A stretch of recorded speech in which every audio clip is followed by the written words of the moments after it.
Hello and welcome to a Taylor's Tales podcast. This is Chris's Corner. I'm your host, Chris Taylor, and welcome back to a brand new episode.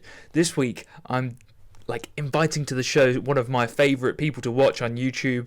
He's an absolute legend. He basically analyses and breaks apart people's blood work, pharmacology, pre-workouts, you name it. Anything to do with the fitness industry, this guy has got it. So welcome to the show, Derek from More Plates, More Dates. Hey, how's it going? Well, Derek, seeing as we have you here, could you do the thing for me? You know? What's up, guys? Derek, moreplatesmoredates.com. What's up, guys? Derek, moreplatesmoredates.com. Moreplatesmoredates.com. What's up, guys? Derek, moreplatesmoredates.com. What's up, guys? This is Derek from moreplatesmoredates.com. What's up, guys? Derek, moreplatesmoredates.com.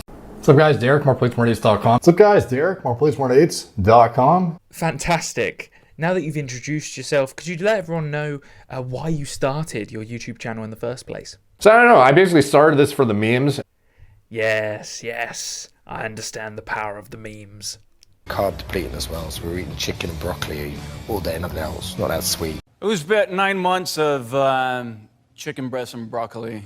So, what comes to mind when you see those clips? It is the infamous chicken, broccoli, and rice. Basically followed the standard bullshit celebrity 6 meals a day, chicken and broccoli, micronutrient deficient diet model. Derek, seeing as the Arnold was quite recent, I wanted to get your thoughts on what you do when you initially get there. I thought this was women's bikini. Is this not the right division? Okay, maybe staying away from women's bikini.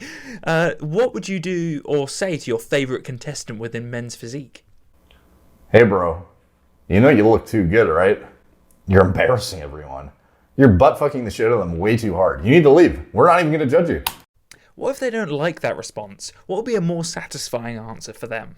You are a little bit too jacked. I think you need to leave. You look way too fucking sick. You look way too much like the actual Mr. Olympia right now, which we don't want. We don't want the guy who looks like the pinnacle of aesthetics and muscle mass. We want guys who look like first-year regional competitors, because that is representative of what men's physique is, not what the Mr. Olympia looks like, which is literally completely defined as the perfect physique on the entire planet.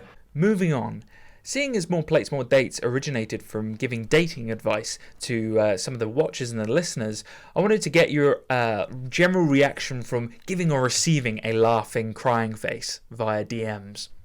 Laughing, crying face. How about 2 laughing, crying faces? Laughing, crying face times 2. What about times 3 laughing, crying faces? Crying, laughing face times 3. Let's maximize those returns for the laughing, crying faces, Derek. Give me infinite. Crying, laughing face times fucking infinity.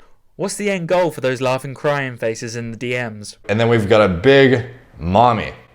And then, this is where shit gets weird, dude. Derek, do you think we could see your most uncomfortable video moment?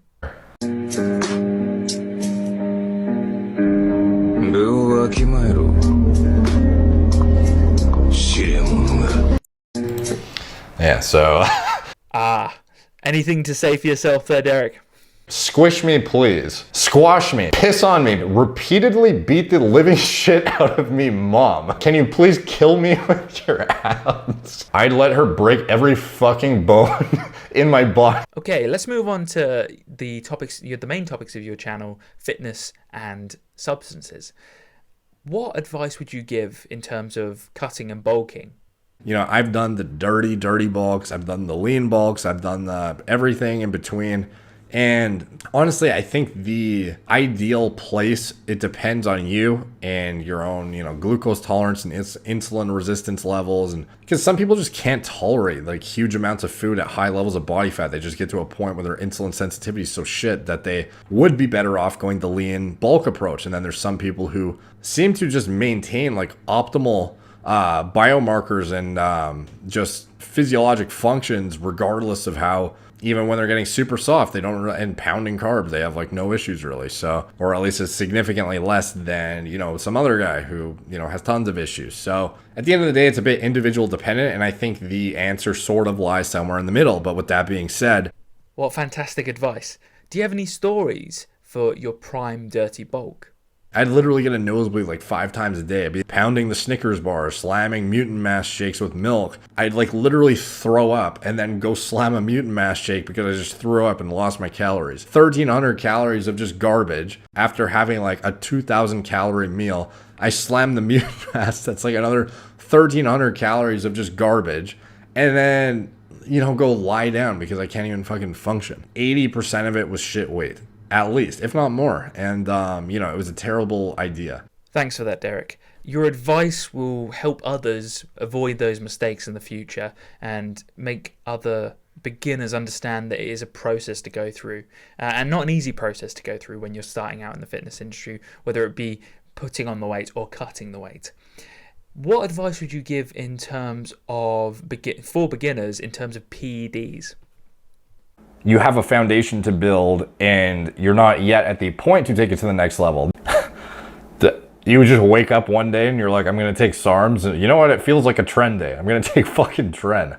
Dude, started fucking Tren baloney. That you're fucking 14, dude. While he's flexing on me, like it's an unnecessary compound for most individuals. Not justified for the risk to reward in terms of what you were actually getting. A poor choice of a cycle and fucking absurd for your age. Seeing as there are still issues with kids taking PEDs at a young age, what do you think about the misinformation on YouTube and other platforms?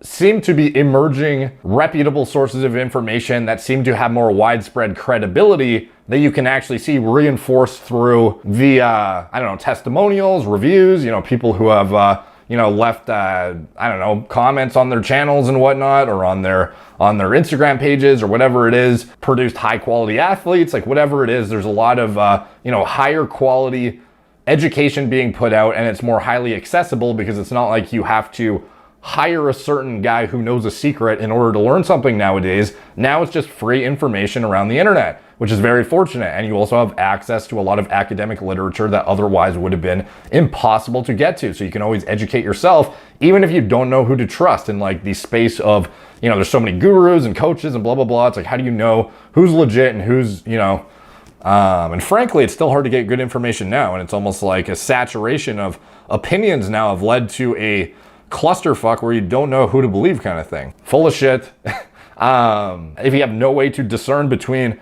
and it's overwhelming for you, like go learn for yourself, dig into some of the academic literature, go read some of the original, steroid profiles and learn this stuff by yourself, the pharmacokinetics, the pharmacodynamics, etc. And you can start to develop a working understanding of how everything works before you start practical application, which is what most people should be doing, unlike, haphazardly jumping on shit. Do you think the misinformation could manipulate the public in order to buy fake supplements and other products that are being pushed forward by influencers? Okay, like some of the stuff I see in the test boosters too, it's so misleading because they'll put in this big blend of shit that you have no idea what it is. And then they'll shove in like a rimestane or something in the middle. And then you don't realize that because you're literally inhibiting the aromatization process and your body has fucking neuro and cardiotoxicity going on, that's why your testosterone levels went up on paper. So you can actually show, look how much our test levels increased when you use our supplement. And in reality, you're literally putting in an aromatase inhibitor in a guy's fucking test booster product that you're selling him, and claiming, look how many benefits you're getting out of it. Little did you know, you're literally fucking inhibiting negative feedback to your HPTA and using what is like a pharmaceutical drug essentially in this product in order to just put up an arbitrary boost in your T levels. It's like, it's a really misleading practice in my opinion with the test booster thing, because it's like, yeah, there are some things that will be put in there traditionally that everyone thinks about when they think test boosters, but then they'll put in like a fat dose of an aromatase inhibitor, which is actually unhealthy as fuck. What do you think of the influencers who are pushing forward these products? Just because you have a good physique doesn't mean you know what you're talking about. There's a reason the top guys have coaches. So we don't take PEDs and we don't do dirty bulks. What do we do in terms of trying to gain mass as mere mortals in terms of natural bodybuilding, Derek? As simple and stupid as it sounds, portion control and appetite and satiation, modulation, as well as their actual brain chemistry interacting with the gut-brain axis, as well as their satiety, and hunger signaling. That's butter. That's fucking easy. Like, the fitness industry has a lot of influencers who are shredded year round, and that can give a lot of people a high level of anxiety when it comes down to the shape that they actually get in. Do you think there's a difference in terms of these influencers who are shredded year round and any standard human being? have an unrealistic advantage other than from a structural aspect or an ability to accrue muscle mass aspect potentially in some cases, or they're on gear and it allows them to build more muscle. So obviously that's a bit unfair, but for some of them. Gotcha, bitch. But again, ultimately at the end of the day, the energy expenditure relative to calorie intake equation is not so different that these guys have some significant genetic advantage that you and I don't have. So the same, law of thermodynamics does not exempt these individuals, and they're not operating on some significant fucking like DNP level enhanced metabolic rate that otherwise has them like way fucking hotter and burning way more energy than you and I in some significant capacity, nor do they have like super hyperthyroid levels. Okay, so we all have the same level of thermodynamics when it comes down to burning calories, but some of us are just beasts, monsters, and just have this natural talent for being just shredded and monstrosity and lifting heavy weights, such as Will Tennyson. I must know, Derek, do you think he's unnatural? Claims natural. I'm not sure if he does or not. He might, but if he does, that's not so good, because I think it's pretty obvious that he was. Maybe it wasn't obvious when he actually was on cycle, but now it's pretty obvious when he's off what he can no longer hold on to or achieve with that lack of hormone support in the system. So thank you so much for coming on, Derek. Any last words for the listeners to abide by and live by? Super physiological. You heard it here first, folks. No more chicken, broccoli, and rice. Get that super physiological good amount of consistency in. Make sure that you're doing lean bulking rather than these huge dirty bulks, unless you have a fast-acting metabolism or can deal with a high thyroid that enables you to eat more. And then also on top of that, make sure that you understand that the laws of thermodynamics aren't broken for anybody, and it is a calories in, calories out battle. I hope you've enjoyed this podcast with Derek from moreplates.com. I love putting these compilations together as always, and I will continue to put them out there. This has been a Taylor's Tales podcast. This has been Chris's Corner. I've been your host, Chris Taylor, and as always, I hope to see you this time next week. Bye now. You even look at a fucking French fry now and you get fat.